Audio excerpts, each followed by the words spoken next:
നമസ്കാരം. കണ്ണൂർ ജില്ലയിലും ഒട്ടുമിക്ക ജില്ലകളിലും CPM-ന് ഈ തദ്ദേശ സ്വയംഭരണ തെരഞ്ഞെടുപ്പിൽ ഏറ്റ തിരിച്ചടി സഖാക്കളെ കോപം കൊള്ളിച്ചിരിക്കുന്നു. സഖാക്കൾ മുഖ്യമന്ത്രിയായ പിണറായി വിജയനെ വരെ വിമർശിക്കുന്ന തരത്തിലേക്ക്, വിമർശനം എന്ന ഒരു ആലങ്കാരിക ഭാഷ പറഞ്ഞതാണ്, ഒരുമാതിരിപ്പെട്ട കമ്മിറ്റികളിൽ, ഏരിയ കമ്മിറ്റികളിലും ജില്ലാ കമ്മിറ്റികളിലും ലോക്കൽ കമ്മിറ്റികളിൽ വരെ സഖാക്കൾ പിണറായി വിജയനെ വരെ ചീത്ത വിളിക്കുന്ന, ഗോവിന്ദ മാഷെ ചീത്ത വിളിക്കുന്ന, അതുപോലെ ജില്ലാ സെക്രട്ടറിമാരെ ചീത്ത വിളിക്കുന്ന അവസ്ഥയിലേക്ക് കാര്യങ്ങൾ എത്തിയിരിക്കുന്നു. തിരുവനന്തപുരം കോർപ്പറേഷൻ നഷ്ടപ്പെട്ടത് അന്നു മുതൽ ജില്ലാ സെക്രട്ടറി വി ജോയിയെ സഖാക്കൾ അടക്കം ശക്തമായി വിമർശിച്ചുകൊണ്ടും ഒക്കെ ഇരിക്കുകയാണ്. കരമന ഹരിയൊക്കെ അതിശക്തമായ വാദമാണ് ഉന്നയിച്ചത്. ഇത് അങ്ങോട്ടും ഇങ്ങോട്ടും ചീത്ത വിളിയാണ്. സഖാക്കൾക്ക് സഹിക്കുന്നില്ല. പല പഞ്ചായത്തുകളും നഷ്ടപ്പെട്ടിരിക്കുന്നു. പലർക്കും സ്ഥാനം പോയി. സിറ്റിംഗ് മെമ്പേഴ്സ് പലരും തോറ്റു. അപ്പം പഞ്ചായത്തുകൾക്ക് ഇങ്ങനെ നഷ്ടപ്പെടുമ്പോൾ ഒരു നഷ്ടബോധം സാധാരണ പ്രവർത്തകർക്കാണ് ഉണ്ടാകുന്നത്.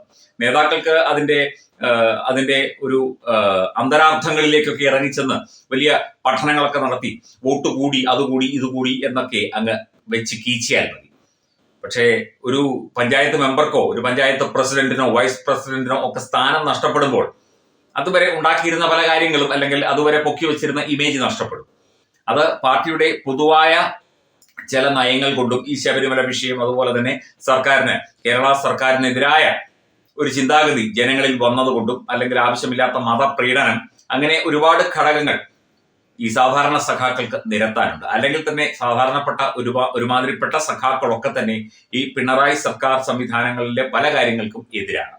CPI ഉൾപ്പെടെ ശക്തമായ എതിർപ്പാണ് പല കാര്യങ്ങളിലും പ്രകടിപ്പിക്കുന്നത്. അതൊരു മുന്നണി സംവിധാനത്തിന്റെ കീഴിൽ. പക്ഷേ CPM-ലെ തന്നെ പ്രവർത്തകർ പാർട്ടിക്കും പാർട്ടിയുടെ നയങ്ങൾക്കും പാർട്ടിയുടെ രീതികൾക്കും പാർട്ടി ഭരണത്തിൽ ഇടപെടുന്നതും, അതുപോലെ ഈ അയ്യപ്പ സംഗമം നടത്തിയതിനും ഒക്കെ എതിര് നിന്ന കഥ നമുക്കറിയാം. അങ്ങനെ CPM സത്യം പറഞ്ഞാൽ ഒരു പൊട്ടിത്തെറിയുടെ വാക്കിലാണ്. CPM-ൽ എന്താണ് സംഭവിക്കുക എന്ന് ഈ നിയമസഭാ തെരഞ്ഞെടുപ്പോടുകൂടി തന്നെ വ്യക്തമാകും. നൂറുകണക്കിന്, ആയിരക്കണക്കിന് സഖാക്കൾ പാർട്ടി വിടാനുള്ള തീരുമാനമെടുത്തിരിക്കുന്നു, പാർട്ടിയിൽ നിന്ന് രാജിവെക്കാനുള്ള തീരുമാനമെടുത്തിരിക്കുന്നു എന്നുള്ള സ്ഥിരീകരിക്കാത്ത ചില റിപ്പോർട്ടുകളും കണ്ണൂർ ജില്ലയിൽ നിന്നും, ആലപ്പുഴ ജില്ലയിൽ നിന്നും, തിരുവനന്തപുരം ജില്ലയിൽ നിന്നും വരുന്നുണ്ട്. അപ്പം CPM ഒരു വലിയ പൊട്ടിത്തെറിയുടെ, വിചാരിക്കുന്നതിനപ്പുറമുള്ള പൊട്ടിത്തെറിയുടെ വാക്കിലാണ്. MP ഗോവിന്ദൻ മാസ്റ്റർ ഇങ്ങനെ മെഴുകിക്കൊണ്ട് ന്യായീകരിച്ചുകൊണ്ടൊക്കെ കുറെ കാര്യങ്ങൾ പറയും, ചിരിക്കും, കളിക്കും, ഒക്കെ ശരിയാണ്. പക്ഷേ സഖാക്കൾ അസ്വസ്ഥരാണ്. ഒരു സിനിമയിൽ യദുകൃഷ്ണന്റെ ബാലതാരമായിരുന്ന ആൾ പറയുന്നത് പോലെ, ഞങ്ങൾ അസ്വസ്ഥരാണ് എന്ന് പറയുന്നത് പോലെ, ശരിക്കും CPM-ലെ ഒരു 60% മേൽ സഖാക്കൾ അസ്വസ്ഥരാണ് ഈ പാർട്ടിയുടെ പ്രവർത്തനവും പാർട്ടിക്ക് തെരഞ്ഞെടുപ്പിൽ ഉണ്ടാകുന്ന പ്രശ്നങ്ങളും.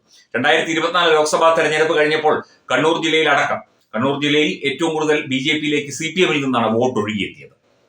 അവിടെ പിണറായി വിജയനെയും MP ഗോവിന്ദ മാഷയും ഇരുത്തിക്കൊണ്ടാണ് ലോക്കൽ കമ്മിറ്റിയിലും ബ്രാഞ്ച് കമ്മിറ്റിയിലും അതുപോലെ ഏരിയ കമ്മിറ്റിയിലും ഒക്കെ സഖാക്കൾ പച്ചത്തെറി വിളിച്ചത്. പുറത്തു പറയാൻ അറക്കുന്ന തെറിയായിരുന്നു കമ്മിറ്റി മീറ്റിങ്ങുകളിൽ മുഖ്യമന്ത്രിയെ വരെ ഇരുത്തിക്കൊണ്ട് പല കമ്മിറ്റികളിലും വിളിച്ചത് എന്നായിരുന്നു അന്ന് വാർത്ത. അതിനേതാണ്ട് സമാനമായ സംഭവങ്ങളാണ് ഈ പഞ്ചായത്ത് തദ്ദേശ സ്വയംഭരണ തെരഞ്ഞെടുപ്പ് കഴിഞ്ഞപ്പോൾ CPM-ൽ ഉണ്ടായിരിക്കുന്നത്. CPM വൻ പൊട്ടിത്തെറിയിലേക്കോ എന്ന ചോദ്യമാണ് ബാക്കിയാകുന്നത്. നിയമസഭാ തെരഞ്ഞെടുപ്പോടുകൂടി അതിന് വ്യക്തമായൊരു ഉത്തരം കിട്ടും. അതിന് മുന്നോടിയായിട്ട് പല സംഭവങ്ങളും CPM-ൽ, കമ്മ്യൂണിസ്റ്റ് പാർട്ടി ഓഫ് ഇന്ത്യ മാർക്സിസ്റ്റിൽ നടക്കും എന്നുള്ള റിപ്പോർട്ടുകൾ പുറത്തു വന്നുകൊണ്ടേയിരിക്കുന്നു.